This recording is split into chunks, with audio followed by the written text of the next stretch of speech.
দয়া কর সীতাপতি অদ্বৈত গোসাই, তব কৃপা বলে পাই চৈতন্য নিতাই। হরে কৃষ্ণা। তো আগামী 25শে জানুয়ারি রবিবার মাঘ মাসের শুক্লাপক্ষের সপ্তমী তিথি অদ্বৈত সপ্তমী, অর্থাৎ শিল অদ্বৈত আচার্যের শুভ আবির্ভাব তিথি। হরি বল। অদ্বৈত আচার্য প্রভু কি যায়।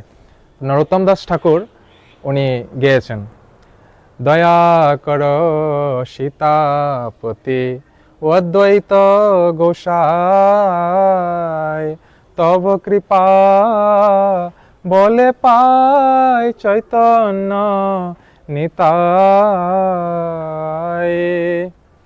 তো অদ্বৈত আচার্য প্রভুর কাছে নরোত্তম দাস ঠাকুর উনি প্রার্থনা করছেন যে অদ্বৈত আচার্য প্রভু আপনি দয়া করুন, আপনি কৃপা করুন। আপনার কৃপা হলে আমরা কি করতে পারি, শ্রী চৈতন্য মহাপ্রভু নিত্যানন্দ প্রভুর কৃপা লাভ করতে পারি। তো অদ্বৈত আচার্য প্রভুর আবির্ভাব তিথি হচ্ছেন আনুমানিক 1434 খ্রিস্টাব্দে ব্রাহ্মণ পরিবারে বা ব্রাহ্মণ বংশে পিতা কুবের পণ্ডিত এবং মাতা শ্রীমতী নাবা দেবীকে আশ্রয় করে স্বয়ং মহাবিষ্ণুর অবতার, মহাবিষ্ণু এবং সদাশিব ওনাদের অবতার বা প্রকাশ ছিল অদ্বৈত আচার্য প্রভু। তো অদ্বৈত নাম কেন হলো, যেহেতু ভগবান স্বয়ং মহাবিষ্ণুর উনি সাক্ষাৎ অবতার এবং ভগবানের সঙ্গে ওনার কোনো ভেদ নেই বা দ্বৈত নেই, তার জন্য উনি হচ্ছেন অদ্বৈত। এবং আচার্য হচ্ছেন তিনি যিনি হচ্ছেন নিজে আচরণ করে জীবকে শিক্ষা দেন, তিনি হচ্ছেন আচার্য। তো অদ্বৈত আচার্য প্রভু উনি ওনার জীবনে উনি কৃষ্ণ ভক্তির শিক্ষা জগতে প্রচার করতেন, নিজে আচরণ করতেন এবং জগৎবাসীর কল্যাণের জন্য, জগৎবাসীর উদ্ধারের জন্য উনি শিক্ষা দিতেন আচার্য, তাই উনি হচ্ছেন অদ্বৈত আচার্য। তো অদ্বৈত আচার্য প্রভুর আরেকটি সুন্দর নাম রয়েছে কমলাক্ষ, যেহেতু উনি কমল নয়ন ভগবান শ্রী হরির নিত্য অংশ, তাই উনি হচ্ছেন কমলাক্ষ। তো অদ্বৈত আচার্য প্রভুকে গৌরানা ঠাকুরও বলা হয়, গৌর আনা ঠাকুর, অর্থাৎ উনি গৌরকে এনেছেন। আমরা শ্রী চৈতন্য মহাপ্রভুকে যে পেয়েছি, কলিযুগের বদ্ধ জীব সকল আমরা শ্রী চৈতন্য মহাপ্রভুকে পেয়েছি, মহাপ্রভুকে কে আনলেন, উনি হচ্ছেন শ্রী অদ্বৈত আচার্য প্রভু। শ্রী অদ্বৈত আচার্য প্রভু যখন আবির্ভূত হয়ে দেখলেন কলিযুগের প্রথম সন্ধ্যায় যে এই কলিযুগের জীব সকল কৃষ্ণ ভক্তি শিক্ষা গ্রহণ করছে না, সবাই নানান অনাচার অবিচারে, ধর্মের নামে অনাচার অবিচার করছে, সবাই জগৎ প্রায় কৃষ্ণ ভক্তি শূন্য হয়ে গেছেন, তখন অদ্বৈত আচার্য প্রভু অনেক দুঃখিত হতেন। অনেক দুঃখিত হয়ে উনি মনে মনে চিন্তা করতেন যে ভগবানের অংশাবতার আসলেও এই কলিযুগের জীব সকলের যথার্থ মঙ্গল সাধিত হবে না। এই কলিযুগের জীব সকলের যথার্থ মঙ্গল সাধন করতে হলে পরমেশ্বর ভগবানকে স্বয়ং আসতে হবে।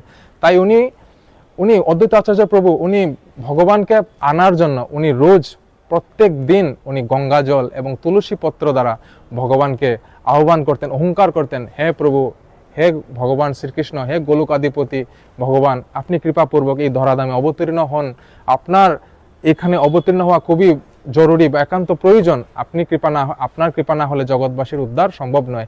এইভাবে উনি হুঙ্কার করতেন, গৌরাঙ্গ মহাপ্রভু ভগবানকে হুঙ্কার করতেন। তো শিল বৃন্দাবন দাস ঠাকুর শ্রী চৈতন্য ভাগবতে উল্লেখ করেছেন, অদ্বৈতের লাগে মোরে এ অবতার, মোর কর্ণে বাজে আসি নারার হুঙ্কার, শয়নে আছিন মই ক্ষীরোদ সাগরে, জাগিয়া আনিল মোরে নারার হুঙ্কারে। তো শ্রী চৈতন্য মহাপ্রভু অদ্বৈত আচার্য প্রভুকে নারা বলে সম্বোধন করতেন।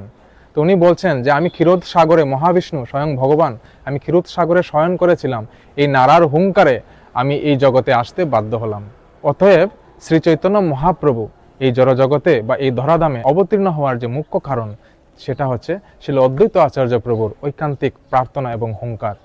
তো অদ্বৈত আচার্য প্রভুর শ্রীচরণে আমরা প্রার্থনা নিবেদন করি যাতে আমরা শ্রী চৈতন্য মহাপ্রভু এবং নিত্যানন্দ প্রভুর কৃপা লাভ করতে পারি। তো এখন আমরা জানবো অদ্বৈত সপ্তমী বা শ্রী অদ্বৈত আচার্যের শুভ আবির্ভাব তিথি আমরা কিভাবে পালন করব। তো অদ্বৈত আচার্য প্রভুকে, অদ্বৈত আচার্য প্রভু আপনাদের গৃহে, আমাদের সবার গৃহে আমরা পঞ্চতত্ত্ব ভগবানের চিত্রপট রাখি। তো শ্রীমন মহাপ্রভু একদম মধ্যবর্তী স্থানে শ্রীমন মহাপ্রভু রয়েছেন। মহাপ্রভুর ডান পাশে অর্থাৎ আমাদের বাম পাশে এবং মহাপ্রভুর ডান পাশে রয়েছেন শ্রীমন নিত্যানন্দ প্রভু, এবং নিত্যানন্দ প্রভুর ডান পাশে আপনারা যে বয়োজ্যেষ্ঠ যিনি দেখতে পাচ্ছেন তিনি হচ্ছেন শিল অদ্বৈত আচার্য প্রভু। শিল অদ্বৈত আচার্য প্রভুর শুভ আবির্ভাব তিথি উপলক্ষে দুপুর 12টা পর্যন্ত উপবাস। তো ওই দিন দুপুর 12টা পর্যন্ত উপবাস রেখে অদ্বৈত আচার্য প্রভুর শ্রীচরণে পুষ্পাঞ্জলি নিবেদন করবেন। তো পুষ্পাঞ্জলি নিবেদন করতে সময় আপনারা অদ্বৈত আচার্য প্রভুর প্রণাম মন্ত্র রয়েছে, আমি স্ক্রিনে দিয়ে দেব। তো এই প্রণাম মন্ত্র আপনারা 3 বার উচ্চারণ করে শ্রী অদ্বৈত আচার্য প্রভু শ্রীচরণে পুষ্পাঞ্জলি প্রদান করবেন এবং প্রার্থনা করবেন। তো এই হচ্ছে প্রণাম মন্ত্র। শ্রী অদ্বৈত নমস্তভ্যম কলি জন কৃপানিধে গৌর প্রেম প্রদানায় শ্রী সীতাপতয়ে নমঃ। তো এই মন্ত্র উচ্চারণ করে আপনারা 3 বার উচ্চারণ করবেন, করে শ্রী অদ্বৈত আচার্য প্রভু শ্রীচরণে পুষ্পাঞ্জলি নিবেদন করবেন এবং শ্রী অদ্বৈত আচার্য প্রভুর শ্রীচরণে প্রার্থনা করবেন যাতে আমাদের কৃষ্ণ ভক্তি হয়, আমরা যাতে ভগবান শ্রী চৈতন্য মহাপ্রভুর কৃপা লাভ করতে পারি, ভগবত ভক্তি লাভ করতে পারি। এইভাবে শ্রী অদ্বৈত আচার্য প্রভু শ্রীচরণে প্রার্থনা নিবেদন করবেন। হরে কৃষ্ণ। সবাইকে অদ্বৈত সপ্তমী উপলক্ষে অনেক অনেক কৃষ্ণপ্রীতি শুভেচ্ছা। আপনারা সবাই অদ্বৈত সপ্তমী পালন করবেন এবং শ্রী অদ্বৈত আচার্য প্রভুর কৃপা লাভ করবেন, আপনাদের এই মনুষ্য জীবনকে ধন্যাতি ধন্য করে তুলবেন। আপনারা সবাই ভালো থাকুন, সুস্থ থাকুন, দেখা হবে অন্য কোনো ভিডিওতে। হরে কৃষ্ণ।